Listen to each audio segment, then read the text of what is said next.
కేవలం 7,999K up to 10 kgs వరకు బరువు తగ్గి అధిక బరువు నుంచి వచ్చే ప్రధాన సమస్యలను దూరం చేసుకోండి. దీపావళికి రిలీజ్ అంటూ ఊరిస్తున్న మైథలాజికల్ మూవీ రామాయణ ఈసారి రిలీజ్ డేట్ తో వచ్చేసింది. నవంబర్ 8న దీపావళి అయితే 2 రోజుల ముందు 6న రామాయణ థియేటర్స్లోకి వస్తోంది. దీపావళి ఆదివారం వచ్చింది, లాంగ్ వీకెండ్ కూడా కాదు. మరి ఇంత పెద్ద సినిమాను సెలవులు లేని రోజుల్లో ఎందుకు రిలీజ్ చేస్తున్నారు? రామాయణ 2 భాగాలు 4,000 కోట్ల బడ్జెట్తో రూపొందింది. ఫస్ట్ పార్ట్ ఈ దీపావళి సందర్భంగా నవంబర్ 6న రిలీజ్ చేస్తున్నారు. సెకండ్ పార్ట్ను 2027 దీపావళికి రెడీ చేస్తున్నారు.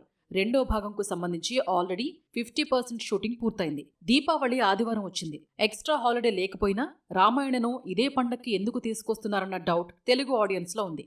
రామాయణ టార్గెట్ అంతా నార్త్ ఆడియన్సే. దీపావళి అంటే నార్త్లో స్టూడెంట్స్కు 4 నుంచి 6 రోజులు, కొన్ని ఏరియాల్లో 10 రోజులు హాలిడేస్ ఇస్తారు. మనకు సంక్రాంతి, దసరాల నార్త్లో దీపావళికి ఎక్కువ రోజులు సెలవులు ఉండడంతో ఇదే పండక్కి రామాయణను తీసుకొస్తున్నారు.